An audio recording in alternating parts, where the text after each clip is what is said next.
علی بھائی آج کا آخری سوال ہے اور انتہائی دردناک سوال ہے۔ میں ایک غیر مسلم ملک میں مقیم ہوں۔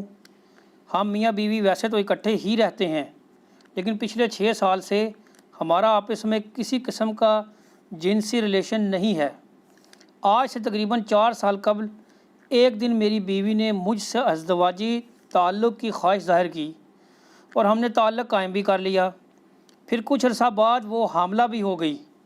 میں نے اسے ناراضگی کے باوجود اس کی خوب خدمت کی اور پھر اللہ تعالیٰ نے مجھے ایک بیٹی عطا فرمائی جو اب 3 سال کی ہو چکی ہے اور مجھے اپنی جان سے بڑھ کر عزیز ہے۔ لیکن اب اچانک میری بیوی جس کی چند غیر اخلاقی حرکتوں کی وجہ سے میں 6 سال سے ناراض ہوں، اس نے مجھے بتایا کہ اس نے 4 سال قبل کسی سپرم ڈونر کے ذریعے خود کو حاملہ کروایا تھا، لہٰذا وہ بچی حقیقت میں میری بچی نہیں ہے۔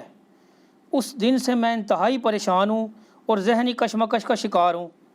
ایک طرف تو وہ بچی مجھے اتنی عزیز ہے کہ اسے چھوڑ نہیں سکتا، اور دوسری طرف جب اسے دیکھتا ہوں تو خیال آتا ہے کہ یہ تو میری بیٹی ہے ہی نہیں۔ پلیز مجھے بتائیں میں کیا کروں؟ جزاکم اللہ خیر و احسن الجزاء۔ جزاکم اللہ خیر و احسن الجزاء۔ اللہ تعالیٰ جی آپ کو صبر دے، اس آزمائش سے آپ گزر رہے ہیں۔ پہلے تو میں عرض کروں گا کہ صحیح مسلم کی حدیث ہے، نبی صلی اللہ علیہ وآلہ وسلم نے فرمایا کہ ہمیشہ اپنے سے نچلے لوگوں کو دیکھو، یوں تمہیں قناعت نصیب ہوگی اور اللہ تعالیٰ کی طرف سے آئی ہوئی آزمائشوں پہ صبر نصیب ہوگا۔ آپ کے ساتھ یہ جو ٹریجڈی ہوئی ہے، اس سے بڑھ کے لوگوں کے ساتھ ٹریجڈیز ہو چکی ہوئی ہیں۔ اب مجھے ان ٹریجڈیز کو ریپیٹ کرنے کی ضرورت نہیں ہے، آپ اکثر اخبارات میں، خبروں میں اس قسم کی بہت سی باتیں سنتے رہتے ہیں۔ ہم اس سوال کی طرف آتے ہیں۔ اب اس سچویشن کے اندر شرعی حکم کیا ہے؟ اب اگر اس کو آپ سائنٹیفکلی معاملے کو ہینڈل کریں گے تو ظاہر ہے کہ ایک آپ کے لیے آزمائش والا معاملہ بن جائے گا۔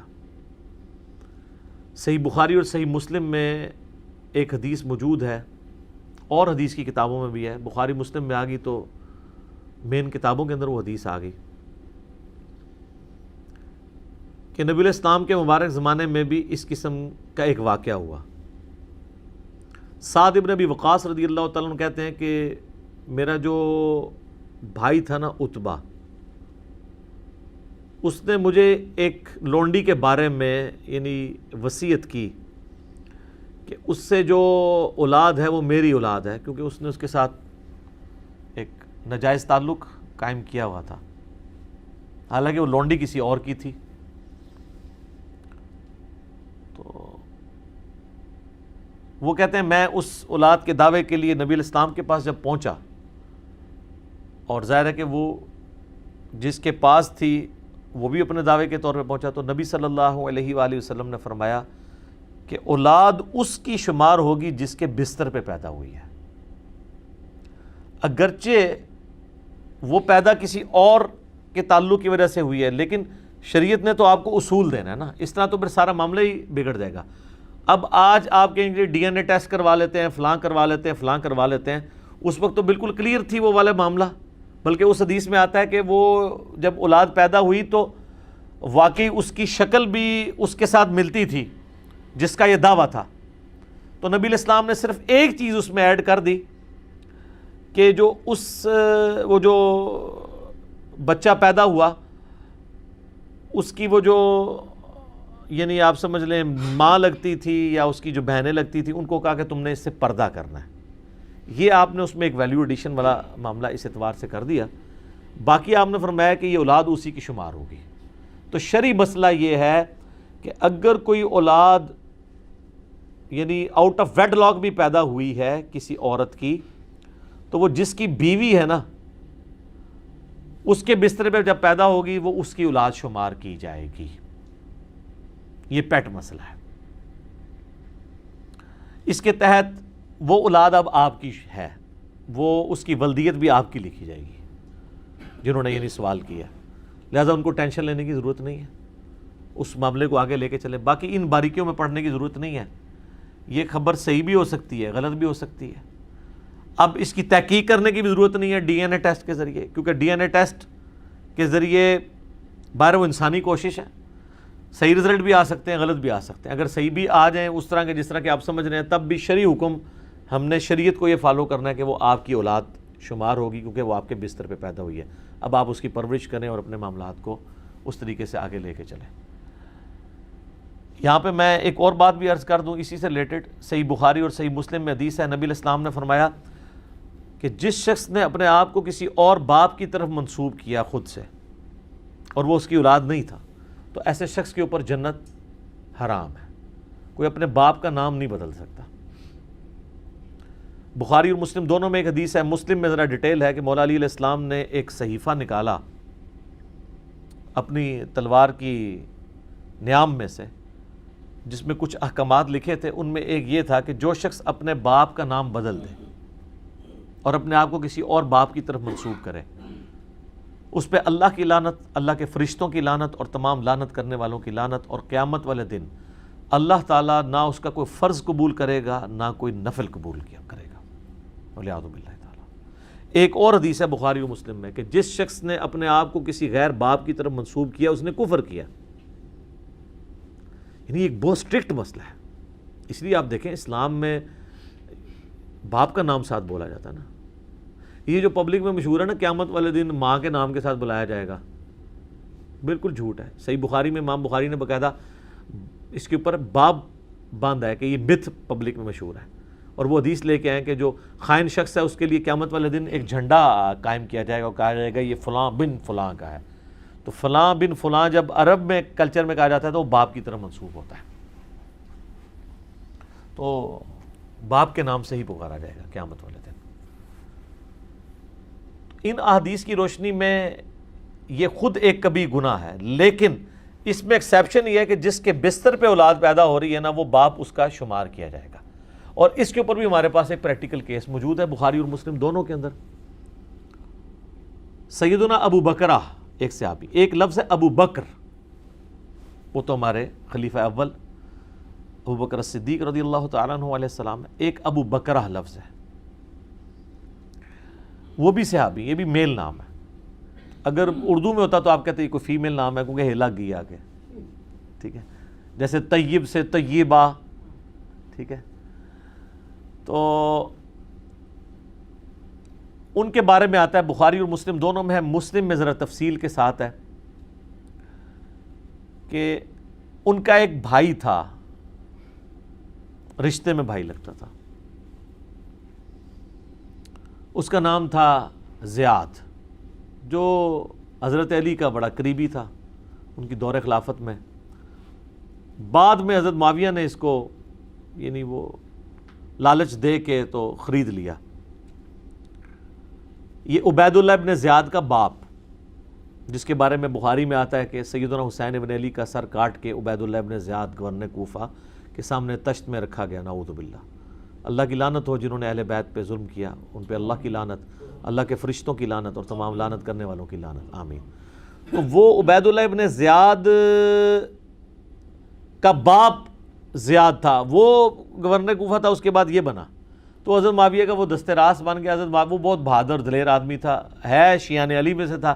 اس کو ساتھ ملانے کے لیے حضرت معاویہ نے کہا کہ بھئی تیری ماں کے ساتھ میرے باپ نے زمانے جاہلیت میں بدکاری کی تھی اور تو اس سے پیدا ہوا تھا, لہذا آندہ سے تیرا نام جو ہے وہ زیاد بن ابی سفیان ہے.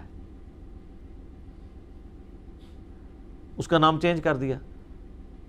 اس کانٹیکسٹ میں بخاری مسلم میں حدیث ہے کہ وہ حضرت ابو بکرہ کا بھائی لگتا تھا رشتے میں. تو حضرت ابو بکرہ کو لوگ آگے کہتے ہیں کہ یہ جو حرکت کی ہے اس نے تیرے بھائی نے, یہ ٹھیک حرکت ہے. تو ان کا, اور وہ بندہ آگے کہتا ہے کہ میں نے تو سعد ابن ابی وقاص سے سنا ہے کہ جو شخص اپنے باپ کا نام بدل لے اس پہ جنت حرام ہے. تو ابو بکرہ کہتے ہیں تم سعد کی بات کرتے ہو, میں نے تو خود رسول اللہ سے ہی بات سنی بھی ہے, لیکن میں کیا کر سکتا ہوں, میرے بھائی نے جو حرکت کی ہے. وہ ان کا بھائی اس لیے لگتا تھا کہ وہ ان کے باپ کے بستر پہ پیدا ہوا تھا. تو سعد ابن وقاص نے یہ حدیث بیان کیا نا کہ بچہ اس کا جس کے بستر پہ پیدا ہوا ہے. اس طریقے سے اگر کوئی کسی کا کوئی آؤٹ آف ویڈ لاک تعلق تھا اور اس کی وجہ سے کوئی اولاد پیدا ہوگی ہے, تو اب وہ یہ نہیں ہے کہ جس نے وہ تعلق قائم کیا تو وہ اس کی اولاد شمار ہوگی. ابھی ایک سینسٹیو ٹاپک ہے, میں اس کو کنٹرول الفاظ میں ڈسکس کر رہا ہوں, یہ مطلب ضروری تھا. تو یہی وہ حدیث ہے جس کی وجہ سے بعض اہل حدیث علماء کو دھوکہ لگا، بعض عرب علماء کو بھی. انہوں نے کہا کہ جی جو عورت شادی کے بعد اپنے نام کے ساتھ اپنے خاوند کا نام لگا لے تو اس پہ جنت حرام ہے. اندازہ کریں آپ. مثلا وہ کہتے ہیں کہ جی ایک عورت ہے، اس کا نام ہے رابعہ، اس کے باپ کا نام ہے محمود، تو اب اس کے نام لکھا جا رہا ہے رابعہ محمود. کل کو اس کی شادی ہو جاتی ہے کسی طیب نام کے لڑکے کے ساتھ. اب ظاہر پاکستانی شناختی کارڈ میں تو پھر اس کا نام وہ خود ہی لکھ دیتے ہیں رابعہ طیب، یہی لکھیں گے نا.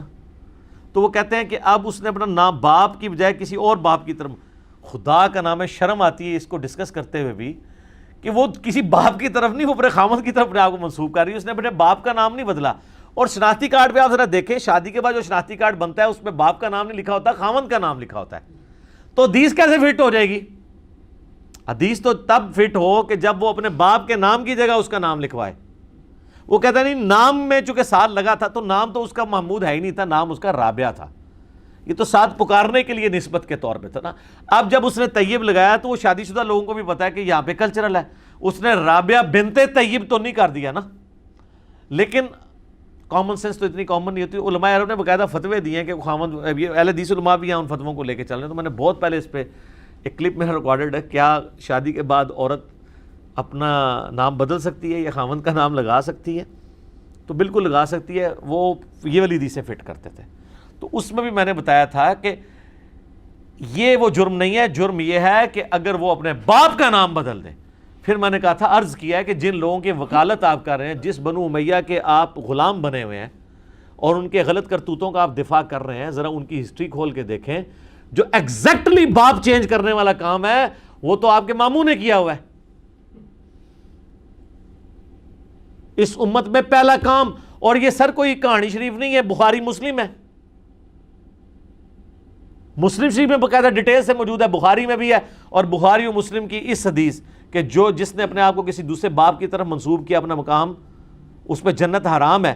اس حدیث کی شرح ابن حجر اسقلانی کی پڑھ لیں یا امام نووی کی پڑھ لیں. حالانکہ نووی اتنا اس حوالے سے متعصب ہیں، ویسے بہت بڑے امام ہیں، سنی شیعہ کنفلکٹ میں وہ ذرا تنگ نظر ہے.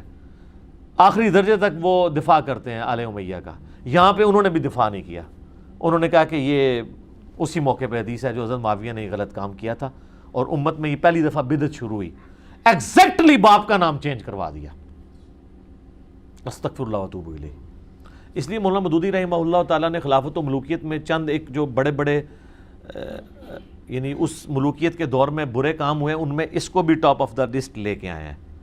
حجر ابن عدی کے قتل کو لے کے آئے ہیں، یہ باپ کا نام بدلنے والی اس معاملے کو لے کے آئے ہیں. ممبروں پہ سب و شتم والا ایشو اس کو لے کے آئے ہیں. مال جو غنیمت ہے یا اس میں بیت المال کے اندر تصرف کرنے والا، یہ بڑے بڑے جو ایشوز لے کے ان میں ہیں.